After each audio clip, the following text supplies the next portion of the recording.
Chris Bernal sikat niyon sa social media.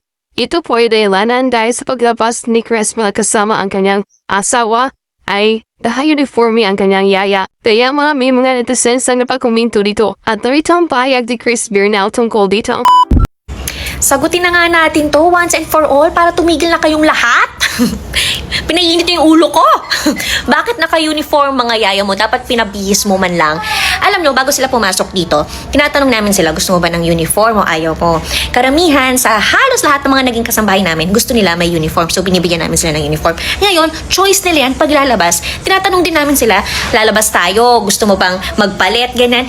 Alam nyo, hindi ko alam bakit ayaw nila magpalit. Pwede naman silang mag-dress, pwede silang mag-spaghetti strap, gusto nila magtangga pa sila. Ayaw talaga nila magpalit. So, anong gusto nyo? Pilitin ko sila, yung magmakaawa ko. Sige na, ate, magpalit ka kasi mababa siya ko. Aawayin nila ako. Magpalit ka, parang awa mo na.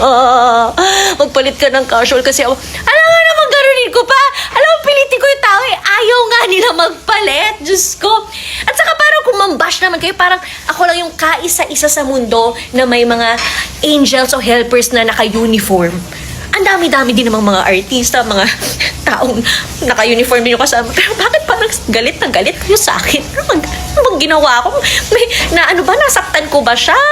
Ay, naku. Ay, Ate Tina! Ikaw nga mag-explain sa kanila. O, eto si Ate Tina. Siya talaga yung kasama ko dito. At saka kung mapapansin nyo, yung kasama niya dun sa isa pang video na angel namin, naka-casual. Kasi nga, pwede naman talaga sila magpalit. Anong masasabi mo? Hello! Wow! Formal naman. Okay lang sa amin. Talagang kami yung may gusto na mag-uniform. Wala nang palit-palit kasi diretso na. Ayaw na namin ng more time na magbihis-bihis or... Ang tatamad magbihis! Saka ayaw maglaba ng mga kaya sabi na, uniform na lang kami. Tinan mo, naka-uniform na naman siya. Naku, nagalit na naman sila sa akin. So, okay lang. Walang problema. Okay lang sa kanila yun. Choice talaga nila yun. Kaya, tahimik na lang tayo. Kayo ang madudumi talaga utak eh.